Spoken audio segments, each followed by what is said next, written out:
Suratmu itu tidak akan pernah terkirim.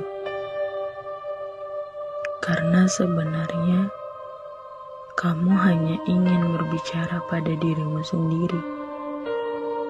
Kamu ingin berdiskusi dengan angin, dengan wangi 11 tangkai sedap malam yang kamu beli dari tukang bunga berwajah memelas, dengan nyamuk-nyamuk yang cari makan, dengan malam, dengan detik jam, tentang dia yang tidak pernah kamu mengerti, dia racun yang membunuhmu perlahan, dia yang kamu reka dan kamu cipta. Sebelah darimu menginginkan agar dia datang, membencimu hingga muak dengan dia mendekati gila, menertawakan segala kebodohannya, kekhilafannya, untuk sampai jatuh hati padamu, menyesalkan magis yang hadir naluriah setiap kali kalian berjumpa. Akan kamu kirimkan lagi tiket bioskop, bon restoran, semua tulisannya, dari mulai nota sebaris sampai doa berbaik-baik. Dan beceklah pipinya karena geli, karena asap dan abu dari benda-benda yang ia hanguskan. Bukti-bukti bahwa kalian pernah saling tergila-gila, terbangan masuk ke matanya. Semoga ia pergi dan tak pernah menoleh lagi. Hidupmu, hidupnya pasti akan lebih mudah.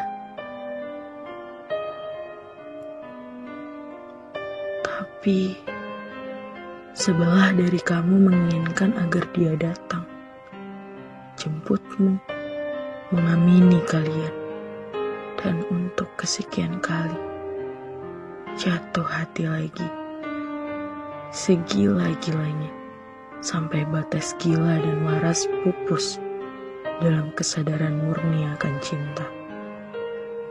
Kemudian mendamparkan dirilah kalian di sebuah alam tak dikenal untuk membaca ulang semua kalimat, mengenang setiap inci perjalanan, perjuangan, dan ketabahan hati. Betapa sebelah darimu percaya bahwa setetes air mata pun akan terhitung. Tidak ada yang mengalir mubazir. Segalanya pasti bermuara di satu samudra tak terbatas. Lautan merdeka yang bersanding sejajar dengan cakrawala. Dan itulah tujuan kalian.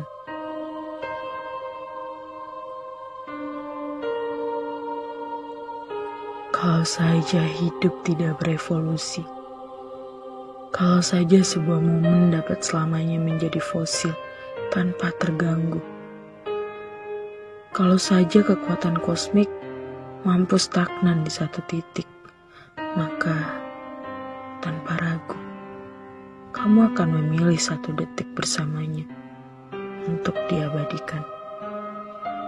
Cukup satu detik yang segenap keberadaannya dipersembahkan untuk bersamamu, dan bukan dengan ribuan hal lain yang menanti untuk dilirik pada detik berikutnya. Betapa kamu rela membatu untuk itu. Tapi hidup ini cair, semesta ini bergerak, realitas berubah. Seluruh simpul dari kesadaran kita berkembang mekar.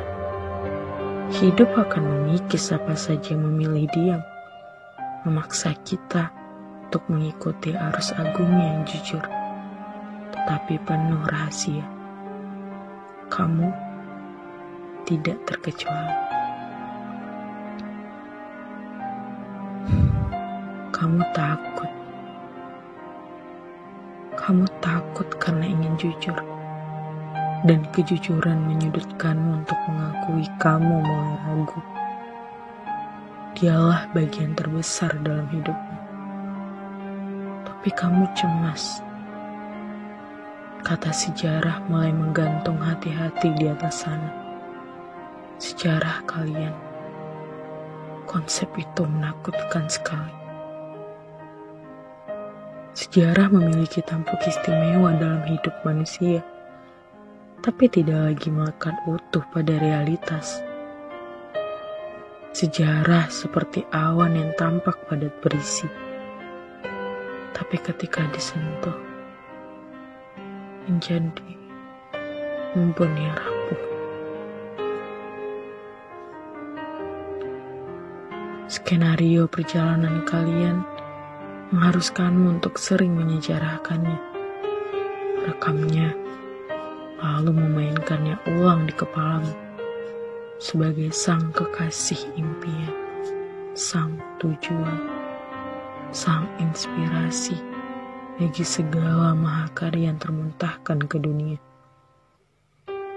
Sementara dalam setiap detik yang berjalan, kalian seperti musafir yang tersesat di padang, berjalan dengan kompas masing-masing, tanpa ada usaha saling mencocokkan. Sesekali kalian bertemu, berusaha saling toleransi atas nama cinta dan perjuangan yang tidak boleh sia-sia. Kamu sudah membayar mahal untuk perjalanan ini. Kamu pertaruhkan segalanya demi apa yang kamu rasa benar. Dan mencintainya menjadi kebenaran tertinggimu.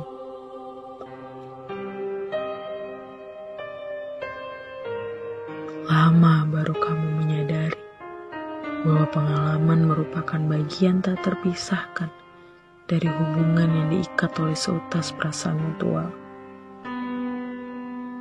Lama bagi kamu untuk berani menoleh ke belakang, hitung berapa banyakkah pengalaman nyata yang kalian alami bersama?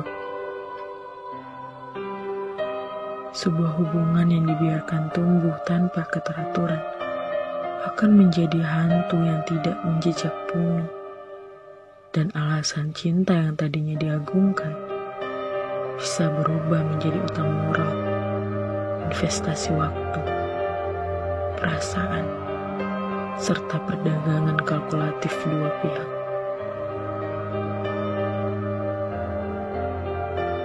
Cinta butuh dipelihara, bahwa di dalam sepak terjangnya yang serba mengejutkan, cinta ternyata masih butuh mekanisme agar mampu bertahan. Cinta jangan selalu ditempatkan sebagai iming-iming besar, atau seperti ranjau yang tahu-tahu meledakkanmu, entah kapan dan kenapa. Cinta yang sudah dipilih sebaiknya diikutkan setiap langkah kakimu. Rekatkan jemari dan berjalanlah kalian bergandengan. Karena cinta adalah mengalami. Cinta tidak hanya pikiran dan kenangan. Lebih besar, cinta adalah dia dan kamu. Interaksi, perkembangan dua manusia terpantau agar tetap harmonis. Karena cinta pun hidup, bukan cuma maskot untuk disembah sujud.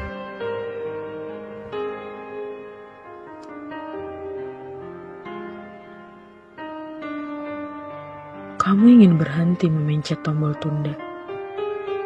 Kamu ingin berhenti menyumbat denyut alami hidup dan membiarkannya bergulir tanpa beban. Dan kamu tahu, itulah yang tidak bisa dia berikan kini. Hingga akhirnya, di meja itu, kamu dikelilingi tulisan tangannya yang tersisa. kamu sadar betapa tidak adilnya ini semua. Kenapa harus kamu yang kebagian tugas dokumentasi dan arsip, sehingga cuma kamulah yang tersiksa? Jangan heran kalau kamu menangis sejadi-jadinya.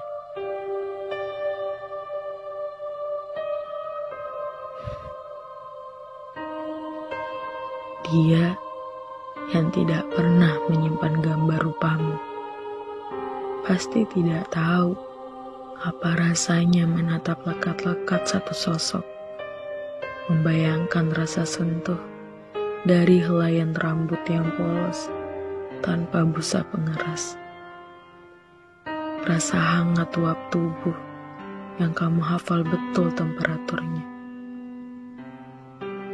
dan kamu hanya bisa berbagi kesedihan itu, ketidakrelaan itu, kelemahan itu, dengan wangi bunga yang melangu, dengan nyamuk-nyamuk yang putus asa, dengan malam yang pasrah digusur pagi, dengan detik jam dinding yang gagu karena habis daya.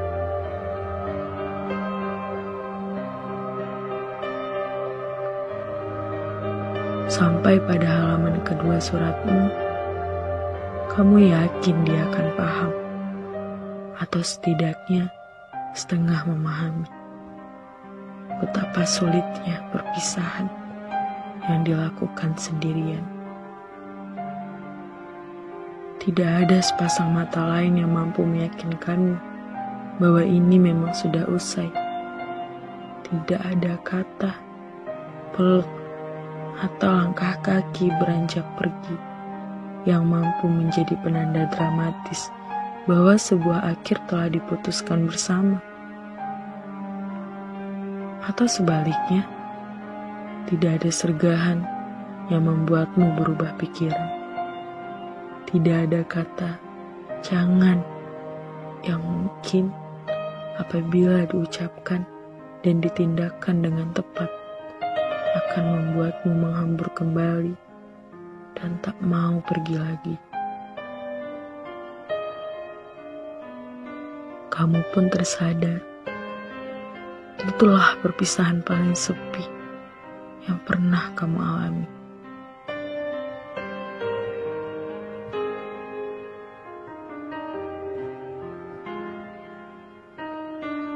Ketika surat itu tiba di titik yang terakhir, masih akan ada sejumput kamu yang bertengger tak mau pergi dari perbatasan usai dan tidak usai.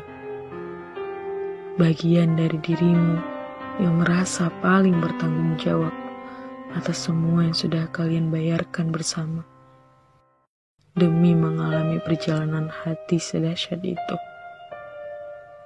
Dirimu yang mini tapi keras kepala, memilih untuk tidak ikut pergi bersama yang lain, menetap untuk terus menemani sejarah.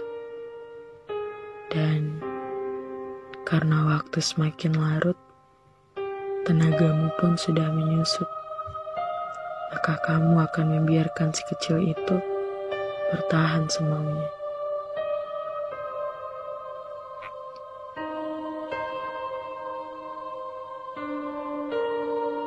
Mungkin suatu saat, apabila sekelumit dirimu itu mulai kesepian dan bosan, dia akan berteriak-teriak ingin pulang, dan kamu akan menjemputnya, lalu membiarkan sejarah membentengi dirinya dengan tembok tebal yang tak lagi bisa ditembus. Atau mungkin ketika sebuah keajaiban mampu menguak kekeruan ini, jadilah ya semacam mercusuar, kompas, bintang selatan yang menunjukkan jalan pulang bagi hatimu untuk akhirnya menemuiku.